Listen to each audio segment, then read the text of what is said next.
ಗೌಡರು ಕೂಡ ಪಾಪ ಅವರು ಮೇಕೆದಾಟು ಎತ್ತಿ ನೋಡೋದು ಮಾತಾಡಿದ್ದಾರೆ. ನಾನು ಅವ್ರ ಪಾರ್ಟಿಯವ್ರಿಗೆ ಹೇಳಿದ್ದೀನಿ, ಅಸೆಂಬ್ಲಿಯಲ್ಲಿ ಈ ವಿಚಾರನ ತೆಗೆದ್ವಿ, ನಾನು ಪಾರ್ಲಿಮೆಂಟಲ್ಲಿ ಮಾತಾಡಿದ್ದೀನಿ. ಅಟ್ಲೀಸ್ಟ್ ನಮ್ಮ ಕಾಲದಲ್ಲಿ ಏನು ಮಾಡಿದ್ದೀವಿ ಅಂತ ನಾನು ಹೇಳ್ತೀನಿ. ಇವತ್ತು ಪಾಪ ಅವ್ರಿಗೆ ಸುಮ್ಮನೆ ನಾನು ಡಿಸ್ಟರ್ಬ್ ಮಾಡೋದು ಸರಿ ಇಲ್ಲ. ಈ ವಯಸ್ಸಿನಲ್ಲಿ ನಾನು ಅಟ್ಯಾಕ್ ಮಾಡ್ದಂಗೆ ಆಗ್ತದೆ. ನನಗೆ ಅಟ್ಯಾಕ್ ಮಾಡೋಕ್ಕೆ ಇಷ್ಟ ಇಲ್ಲ. ಸೊಲ್ಯೂಷನ್ ಅವರೇ ಹೇಳಲಿ. ಅದು ದೇವೇಗೌಡರು ಪಾಪ ಈ ವಯಸ್ಸಿನಲ್ಲಿ ನಾನು ಅವ್ರಿಗೆ ವಹಿಸೋದು ಬೇಡ ಅಂತ ಅಂದ್ಬಿಟ್ಟು ನನಗೆ ಗೊತ್ತಿಲ್ಲ. ನಾನು ಮಾತಾಡ್ತೀನಿ. ಆಮೇಲೆ ಗೌಡರು ಕೂಡ ಪಾಪ ಅವರು ಮೇಕೆದಾಟು ಎತ್ತಿ ನೋಡೋದು ಮಾತಾಡಿದ್ದಾರೆ. ನಾನು ಅವ್ರ ಪಾರ್ಟಿಯವ್ರಿಗೆ ಹೇಳಿದ್ದೀನಿ, ಅಸೆಂಬ್ಲಿಯಲ್ಲಿ ಈ ವಿಚಾರನ ತೆಗೆದ್ವಿ, ನಾನು ಪಾರ್ಲಿಮೆಂಟಲ್ಲಿ ಮಾತಾಡಿದ್ದೀನಿ. ಅಟ್ಲೀಸ್ಟ್ ನಮ್ಮ ಕಾಲದಲ್ಲಿ ಏನು ಮಾಡಿದ್ದೀವಿ ಅಂತ ನಾನು ಹೇಳ್ತೀನಿ.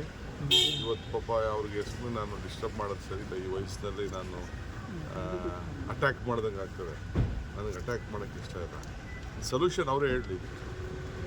ಅದು ದೇವೇಗೌಡರು ಪಾಪ ಈ ವಯಸ್ಸಿನಲ್ಲಿ ನಾನು ಅವ್ರಿಗೆ ವಹಿಸೋದು ಬೇಡ ಅಂತ ಅಂದ್ಬಿಟ್ಟು ನನಗೆ ಗೊತ್ತಿಲ್ಲ. ನಾನು ಮಾತಾಡ್ತೀನಿ. ಪಾರ್ಲಿಮೆಂಟಲ್ಲಿ ಸರ್ಕಾರ ಇದನ್ನು ಚರ್ಚೆ ಮಾಡಬೇಕು.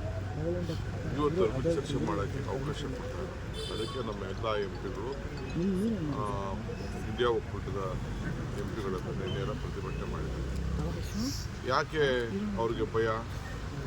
ನಿಮ್ಮ ಫಾರಿನ್ ಪಾಲಿಸಿ ಇವತ್ತಿಂದರ ನಾವು ಇರಾನ್ ಜೊತೆ ಸಂಬಂಧ ನಮಗೆ ಸ್ಟಾಕ್ ಇಲ್ಲ. ಈಗಾಗಲೇ ಡೀಸೆಲ್ ಬೆಲೆ ನಿನ್ನೆನೇ ಹೆಣ್ಮಕ್ಳು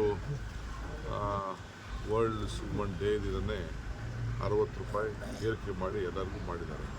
ಎಂ ಪಿಗಳು ಯಾಕೆ ಮಾತಾಡ್ತಾ ಇಲ್ಲ? ಎಂ ಪಿಗಳು ಒಬ್ಬರು ಮಾತಾಡ್ತಾ ಇಲ್ಲ. ಈ ಗ್ಯಾಸ್ ಬೆಲೆದು ಗ್ಯಾಸ್ ತೊಂದರೆ ಆಗಿರೋದು ಈಗ ಎಲ್ಲ ಸ್ಟ್ರೈಕ್ ಮಾಡ್ತಾರಲ್ಲ, ಎಂ ಪಿಗಳು ಅದ್ರ ಬಗ್ಗೆ ಮಾತಾಡಲಿ. ಎಲ್ಲದಕ್ಕೂ ಧ್ವನಿ ಎತ್ತಾರೆ, ಭಾಳ ವಿಚಿತ್ರವಾಗಿ ಧ್ವನಿ ಎತ್ತಾರೆ ಅಂತ ಮಾತಾಡ್ತೀನಿ.